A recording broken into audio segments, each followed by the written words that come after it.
आप लोगों ने कई बार सुना होगा जैसे कि बारिश होती है, कुछ के लिए तबाही बन जाती है तो कुछ के लिए वो जीवन में एक सुकून लेके आती है, खासकर उन लोगों के लिए जिनको उसकी जरूरत होती है। इसी तरीके से अगर आप लोग बात करें, लॉकडाउन के भी अलग अलग रंग, अलग अलग कलर आप लोगों को यहाँ पर देखने को मिले, तो यहाँ पर बोल सकते हैं कुछ रंग ऐसे लॉकडाउन के भी। कहने का मतलब यहाँ पर यह है, मैं आज जब न्यूज़पेपर पढ़ रहा था तो मैंने अलग अलग न्यूज़ देखी कई, तो उनमें से एक दो न्यूज़ मैं आप लोगों को स्टार्टिंग में यहाँ पर बताना चाहूँगा। इंटरेस्टिंग है, लाइफ में आप लोग इनसे भी कुछ सीख सकते हैं, अपनी लाइफ में चीज़ों को इंप्लीमेंट कर सकते हैं। यहाँ पर एक पर्सनैलिटी है साउथ इंडिया में यहाँ पर, जिनका नाम है चिक्का मुनियप्पा। ठीक है, तो ये जो पर्सनैलिटी है लॉकडाउन से पहले काफ़ी ज़्यादा शराब पिया करते थे, पर लेकिन लॉकडाउन के चलते इनकी वो शराब पीने की लत छूट गई। इसी के चलते इन्होंने यहाँ पर ये बकरियां भी खरीदी, जो कि लगभग यहाँ पर जो ये पैसा उस टाइम पर खर्च किया करते थे तो काफ़ी सारा ये पैसा बचा पाए और आगे चलकर अपना फार्मिंग बिजनेस भी स्टार्ट करने वाले हैं, जो कि कंप्लीटली अपनी शराब को क्विट कर चुके हैं। तो इनकी लाइफ जो है वो शानदार तरीके से यहाँ पर जो ये लॉकडाउन है वो चेंज करके चला गया, वरना उससे पहले बहुत बुरी लत थी इनको शराब पीने की।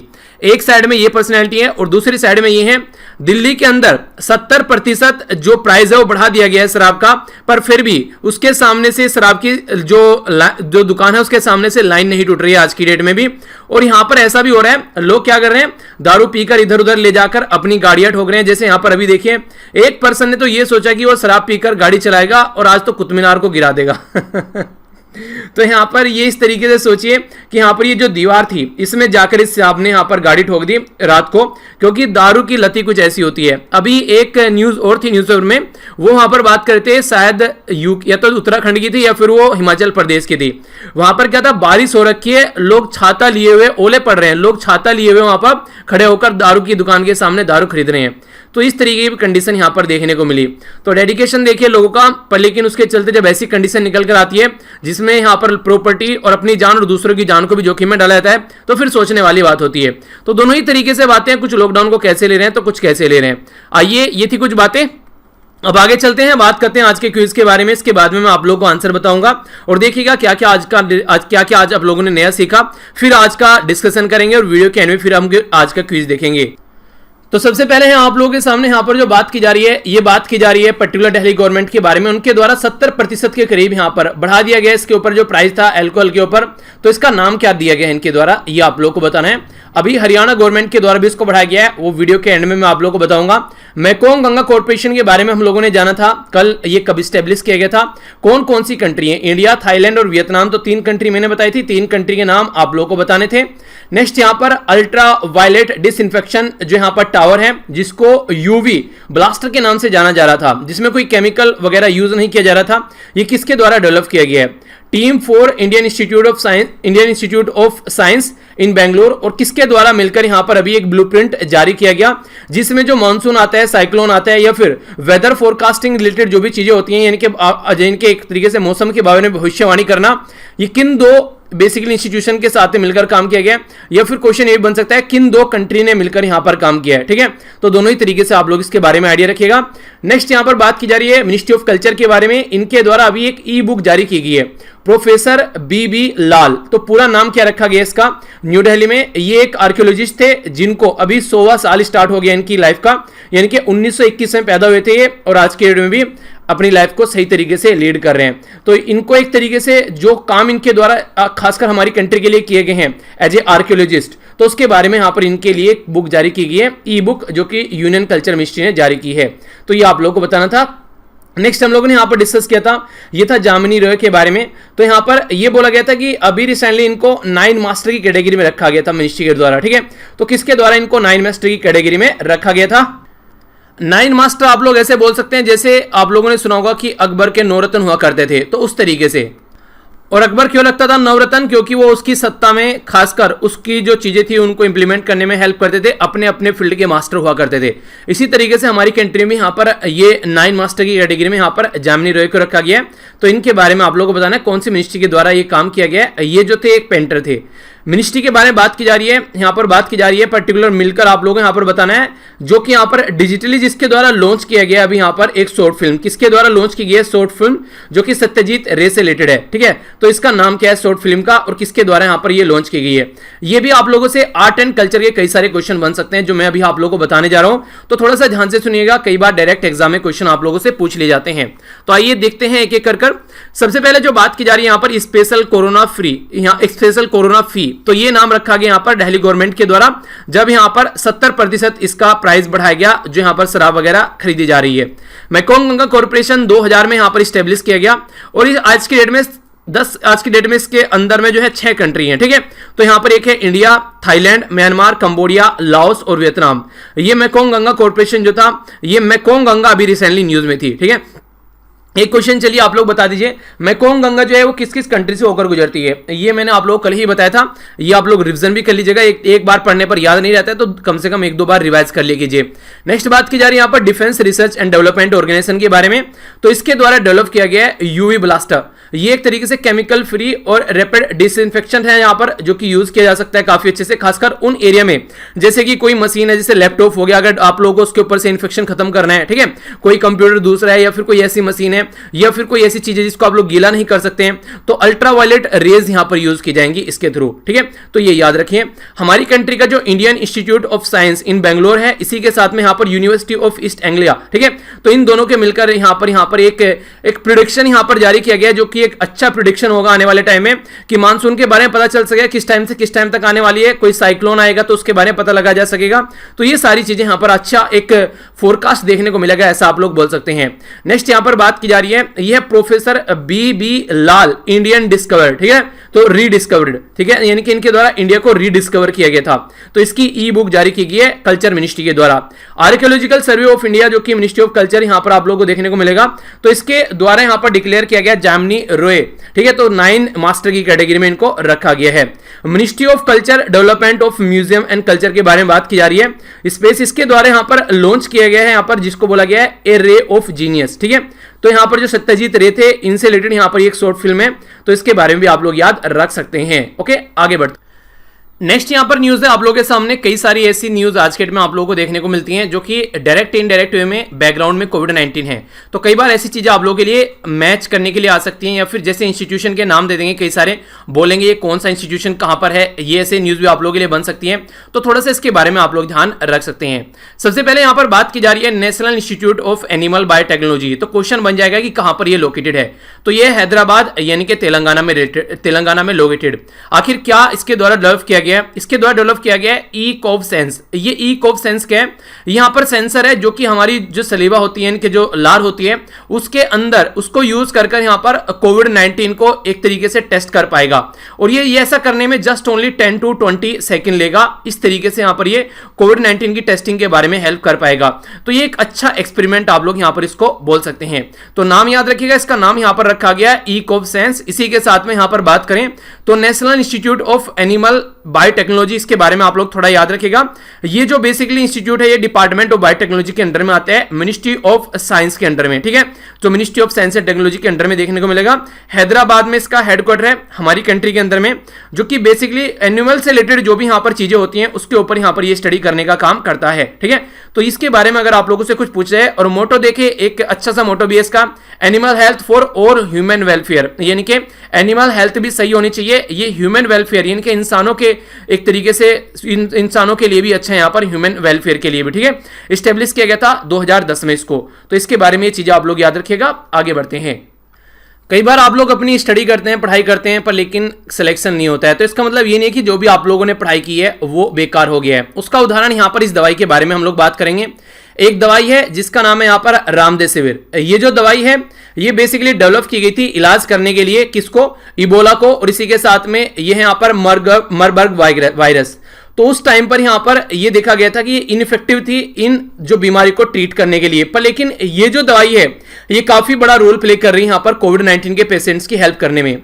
तो इस तरीके से कई बार बोलते हैं कि यहां पर काम नहीं आएगा तो कहीं और काम आ जाएगा, कि पढ़ाई एक ऐसी चीज होती है जो कभी बेकार नहीं जाती। तो यूनाइटेड स्टेट ऑफ अमेरिका जो यहां पर आज के डेट में आप लोग देखते हैं, जिसको आप लोग FDA बोलते हैं, फूड एंड ड्रग रेगुलेटरी जो बॉडी है, एडमिनिस्ट्रेशन भी इसको कई बार बोलते हैं, इसके द्वारा रिसेंटली अलाउ किया गया है कि इमरजेंसी में आप लोग यूज कर सकते हैं एंटीवायरल, जो आज के डेट में ये वैक्सीन है, ये एंटीवायरल इन्वेस्टिगेशनल जो वैक्सीन थी यहां पर, जिसका नाम था रामधीर, ये ट्रीट कर रही है कोविड-19 के पेशेंट्स को। आखिर क्या कर रही है?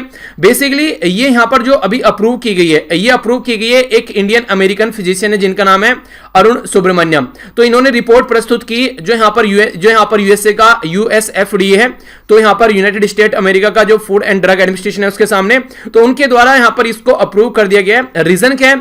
रीजन ये कि जो बीमारी जो हो रही है तो उसको ये एक तरीके से शॉर्टन कर दे रही है, रिकवरी का जो टाइम है वो काफी कम कर दे रही है, यानी कि जल्दी से जल्दी लोग जो हो रहे हैं वो यहां पर इसकी वजह से रिकवर हो जा रहे हैं। तो इसकी वजह से अच्छी चीज ये देखने को मिल रही है कि इस दवाई को लेने की वजह से जो लोग बीमार लंबे समय तक थे वो जल्दी से जल्दी ठीक हो जा रहे हैं। और ये दवाई जो बनाई गई थी ये इबोला और इसी के साथ में मर्बर्ग वायरस के लिए बनाई गई थी, तो उनके लिए इफेक्टिव नहीं, पर यहां पर ये काम आ गई। ठीक है, तो इसलिए ज्ञान जो है वो कभी भी बेकार नहीं जाता है। यहां पर बात की जा रही है नेम के बारे में, नॉन अलाइंग मूवमेंट जिसको आप लोग बोलते हैं। ये जो ऑर्गेनाइजेशन बेसिकली बनाई गई थी, इसका बेसिक पर्पज ये था कि एक साइड में यूएसए हुआ करता था और एक साइड में USSR हुआ करता था। उस टाइम पर जो नई नई कंट्री आजाद हो रही थी, जो अंग्रेजों के कंट्रोल से, वो नहीं चाहते थे कि इन दोनों में से किसी भी कंट्री के अंडर में आए, क्योंकि यूएसए कंट्री को कैपिटलिस्ट बनाना चाहता था, जहां पर सारा जो राज होगा वो रहेगा एक तरीके से जो प्राइवेट कंपनीज हैं उनके अंडर में। और यहां पर जो कम्युनिस्ट थे वो चाहते थे कि सब कुछ जो है यहां पर एक तरीके से जनता या फिर गवर्नमेंट के हाथ में रहे। पर लेकिन आज के डेट में आप लोगों को सब जगह मिक्स्ड इकोनॉमी देखने को मिलेगी, कुछ गवर्नमेंट के हाथ में तो कुछ यहां पर कंपनीज के हाथ में। तो ये जो नेम था, इनके द्वारा कोशिश की गई कि हम लोग एक अलग ग्रुप बनाते हैं, क्योंकि आप लोगों ने सुना होगा अगर सिंगल डंडी अगर रहेगी तो उसको कोई भी तोड़ देगा, पर लेकिन अगर डंडी का गट्ठा इकट्ठा हो जाएगा, भले वो कमजोर क्यों ना हो, पर लेकिन उनको कोई तोड़ नहीं पाएगा। तो ये इस तरीके से यहां पर इनके द्वारा सोचा अगर मिलकर रहेंगे तो हो सकता है कि हम पर कोई आंच न आए, और ये इस तरीके से सोचने में सक्सेस भी हो गए, क्योंकि आगे चलकर USSR का विक्टन हो गया और चीजें जो थी वे अलग तरीके से चलने लगी। तो बात करते हैं यहां पर अभी प्राइम मिनिस्टर मोदी जी के द्वारा अटेंड की गई नेम की समिट ऑनलाइन। यहां पर इनके द्वारा जो फोकस किया गया ये कोविड-19 के ऊपर फोकस किया गया, जो भी चैलेंज है और कैसे सोल्यूशन हो सकते हैं। टोटल मिलाकर यहां पर 120 डेवलपिंग कंट्री हैं जो कि इसमें पार्टिसिपेट करती हैं, और इसी के साथ में ये यहां पर माना जाता है कि जो यूनाइटेड नेशन के बाद में लार्जेस्ट ग्रुप ऑफ स्टेट माना जाता है वर्ल्ड वाइड। ठीक है, जिसमें 120 कंट्री आप लोगों को देखने को मिलती हैं। ये इन्फॉर्मेशन डायरेक्ट आप लोग देखेगा विकिपीडिया पे लिखी हुई है कि यहां पर कि लार्जेस्ट ग्रुप है यहां पर ये यूनाइटेड नेशन के बाद में, जिसमें आज के डेट में 193 मेंबर हैं। ठीक है, अगर बात करें यहां पर यूनाइटेड नेशन जो यहां पर जो बात की गई इसके बारे में, तो बहुत सारे मेंबर आप लोगों को मैक्सिमम आप लोग यहां पर कॉमन देखने को मिल जाएंगे दोनों के अंदर में। स्टेब्लिश किया गया था 1961 में, और उस टाइम पर यहां पर हमारी कंट्री के जो प्राइम मिनिस्टर थे वो थे पंडित जवाहरलाल नेहरू जी। ठीक है, यहां पर ये बेसिकली आप लोग देखते हैं स्टार्ट तो पहले ही हो गया था 1993 में, यहां पर ये यहां पर नॉन अलाइनमेंट के नाम से टर्म यूज की गई थी। आगे चलकर फिर चीजें जो था पंचशील एग्रीमेंट हुआ, फिर इसी के साथ में यहां पर इंडोनेशिया में जाकर इसकी चीजों को स्टार्ट किया गया था, और 1961 में ये बेलग्रेड कॉन्फ्रेंस आप लोग याद रखिएगा, जिसके चलते इसको एस्टेब्लिश किया गया था। तो क्वेश्चन भी इस तरीके से कई बार आप लोगों से बन जाते हैं। ठीक है, तो किस तरीके से क्या क्या चीजें हैं, तो इनके बारे में अगर आप लोग थोड़ा सा आइडिया रखेंगे तो आप लोग क्वेश्चन का आंसर यहां पर दे पाएंगे। ओके, आज की डेट में जो अजरबैजान जो है यहाँ पर वो इसका चेयरपर्सन है, यानी कि उसके अंडर में यहाँ पर आज के डेट में इसकी चेयर है। अगर इसकी थोड़ी सी समिट के बारे में मैं आप लोगों को बात करूं, पिछले कुछ टाइम में काफी ज्यादा न्यूज में वो करती थी कि इंडिया के द्वारा इसको अटेंड नहीं किया गया, तो ये भी चीजें आप लोग यहाँ पर इसकी देखने को मिलती थी। ठीक है, इसकी जो लास्ट समिट हुई थी वो अजरबैजान में बाकू में हुई थी, जो कि यहाँ पर 2019 में हुई थी। लास्ट उससे पहले हुई थी 2016 में, फिर हुई थी 2012 में, उससे पहले 2009 में। इंडिया में भी इसकी समिट हो चुकी है ऑलरेडी, जिसके बारे में आप लोग याद रखते हैं।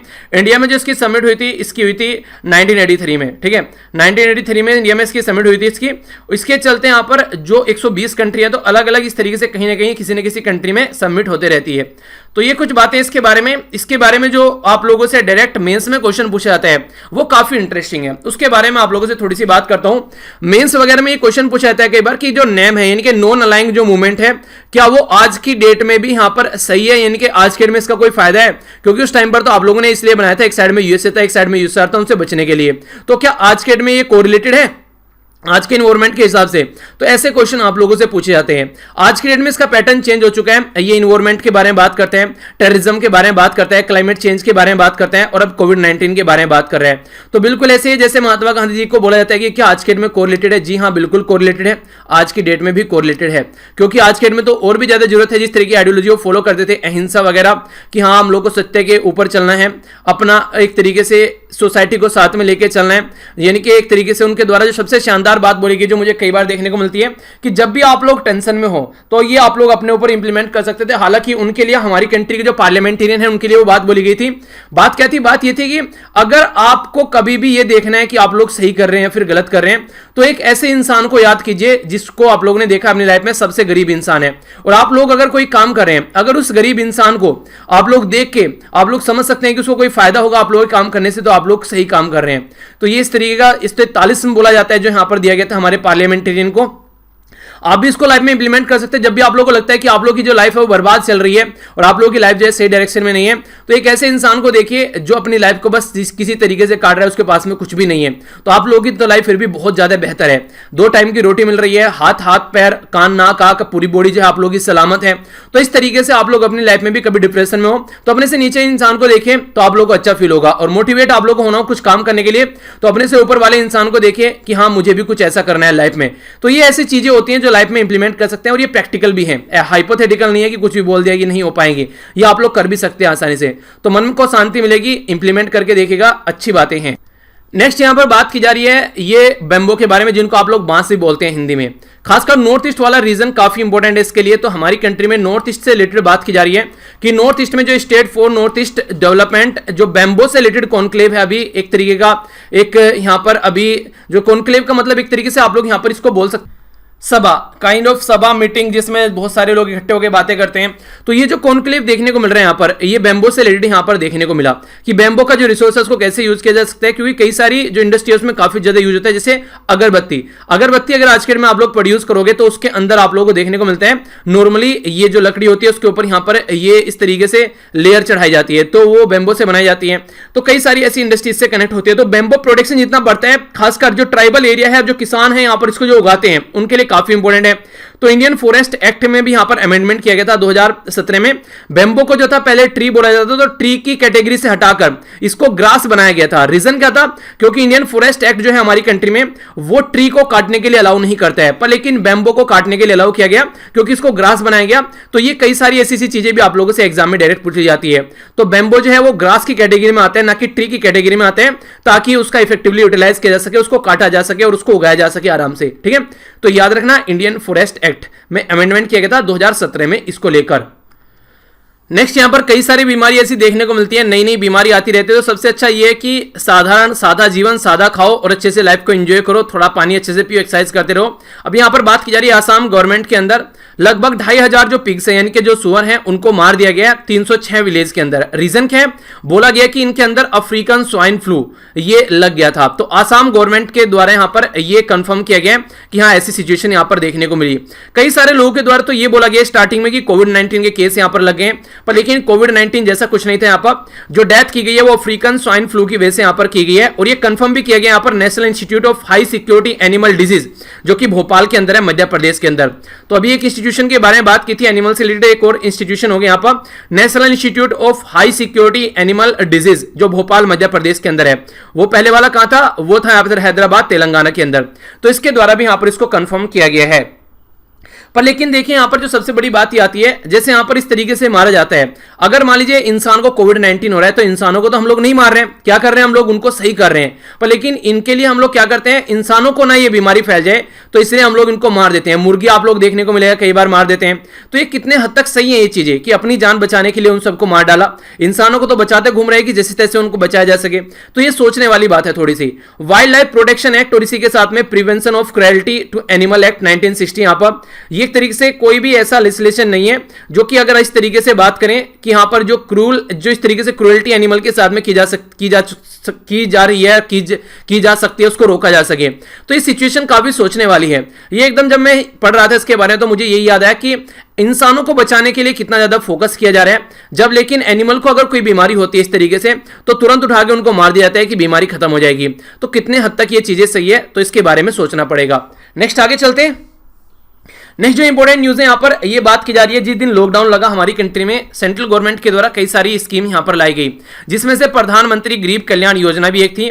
500 रुपए की इंस्टॉलमेंट यहाँ पर पहुंचानी थी गरीबों के अकाउंट में। तो अभी यहाँ पर अभी सेकंड इंस्टॉलमेंट यहाँ पर ये सेंड की जा रही है अकाउंट्स में, जिससे बोला जा रहा है कि लगभग 20,000 करोड़ जो 20 करोड़ जो वुमेन है उनको ये फायदा पहुंचेगा, ताकि कुछ ना कुछ तो यहाँ पर एक तरीके से वो नहीं कहते कि ना मिलने से कुछ मिलना बेहतर है, कि डूबते को तिनके का सहारा बहुत है। तो यही बात है। तो इसके जाने के लिए कई सारे जो लोग हैं, पर लेकिन दिक्कत ये हो रही है, जैसे आप लोगों ने देखा भी होगा आसपास में जो बैंक है वहां पर लोगों की जो भीड़ उमड़ हो जाती है इन 500 रुपए के लिए। तो क्या पता ये 500 रुपए उनके लिए और घातक साबित हो जाए, इनको लेने के चक्कर में किसी को बीमारी हो जाए। तो इसलिए बोला जा रहा है कि सोशल डिस्टेंसिंग बनाकर यहां पर रखनी है।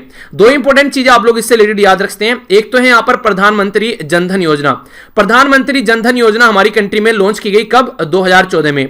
इंपॉर्टेंट है, जब सेंट्रल गवर्नमेंट यहां पर जो बीजेपी की बनी थी तभी उसी टाइम पर इसको लॉन्च किया गया, ताकि जो लोगों के अकाउंट में उनका पैसा डायरेक्ट पहुंचाया जा सके। काफी बड़ी स्कीम आप लोग इसको बोल सकते हैं। तो ये जो क्रिएट की गई ताकि लोगों का रजिस्टर किया जा सके अकाउंट, और एक तरीके से फाइनेंशियल इंक्लूजन का बहुत बड़ा रोल था। यानी कि जो लोग नहीं जानते हैं कि बैंकिंग को कैसे यूज करना है, उनको भी बैंकिंग व्यवस्था में लाने की कोशिश की गई। 15 मिलियन के करीब बैंक अकाउंट आज के डेट में इसके अंदर ओपन हो चुके हैं। यहां पर गवर्नमेंट का डेटा है।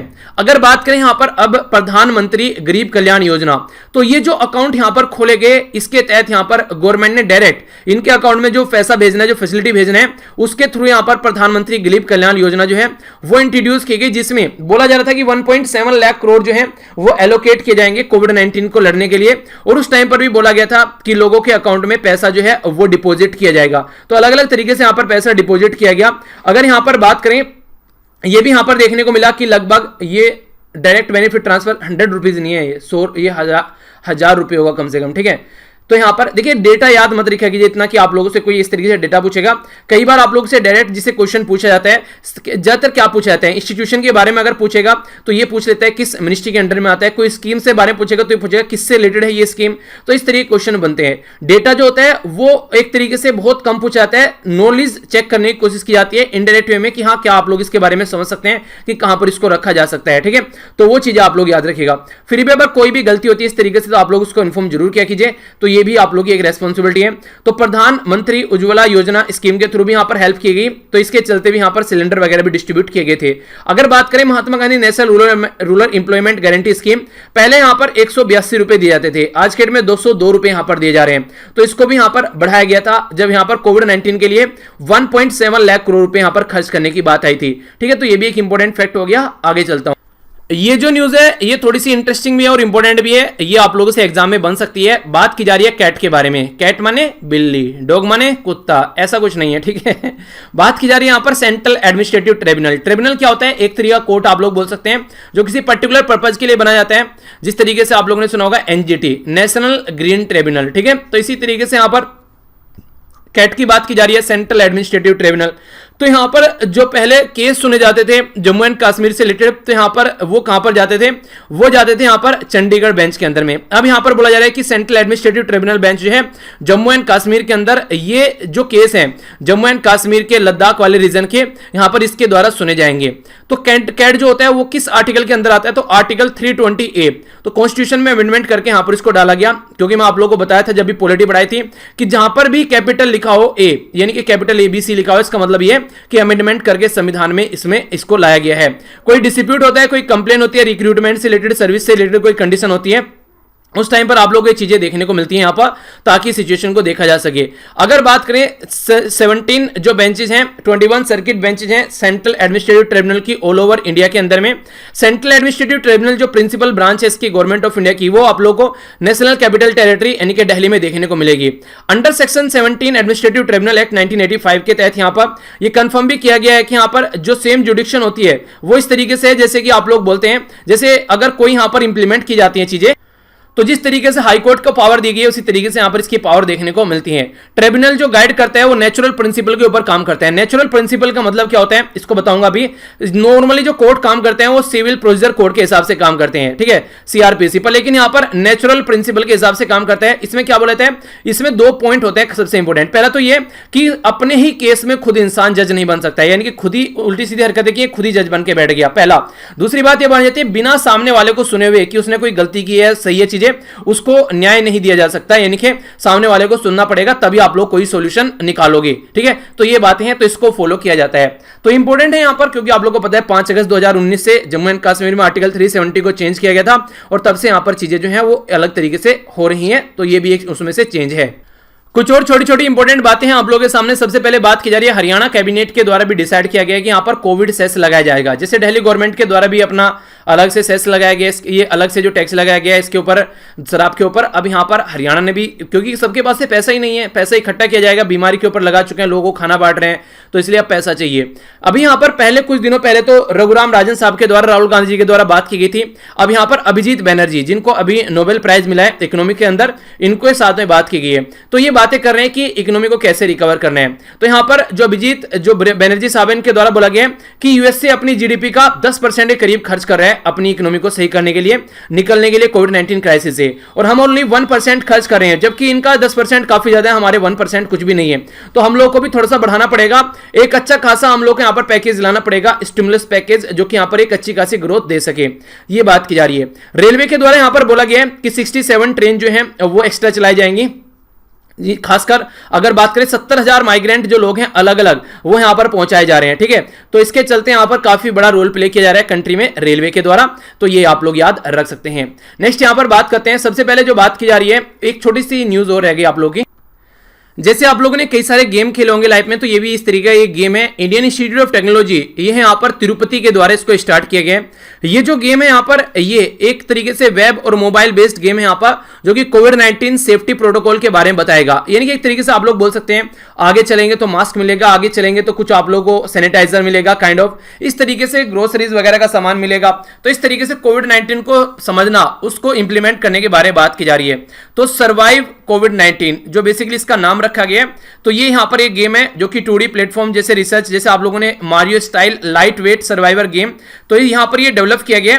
तो इसके चलते जो यहां पर बेसिकली है कि लोगों को और ज्यादा अवेयर किया जा सके इन सब चीजों से रिलेटेड, ताकि ये जो है लोगों की हैबिट में चीजें आ जाएं। तो ये इंपॉर्टेंट क्वेश्चन बस इतना हो सकता है कि इंडियन इंस्टीट्यूट ऑफ टेक्नोलॉजी जो यहां पर जो तिरुपति है उसके द्वारा यहां पर ये गेम डेवलप किया गया, कोविड-19 सेफ्टी प्रोटोकॉल के रिलेटेड यहां पर ये गेम है, ठीक है। तो ये आप लोग याद रख सकते हैं, ठीक है। ये छोटी न्यूज थी एक, आगे चलता हूं। सबसे पहले आप लोगों को ये बताना है ये गेम जो है वो किसके द्वारा डेवलप किया गया है, ठीक है, जो कि यहां पर अभी मैंने आप लोगों से बात की। दूसरा बोला गया यहां पर एंटी वायरल, जो यहां पर एक दवाई है जिसके बारे में हम लोगों ने भी बात की थी, एंटी वायरल इन्वेस्टिगेशनल, जो बेसिकली यहां पर वैक्सीन है रामदेसिविर, ये यहां पर पर्टिकुलर किसके द्वारा अभी इसको अलाउ किया गया है कोविड-19 के लिए यूज करने के लिए।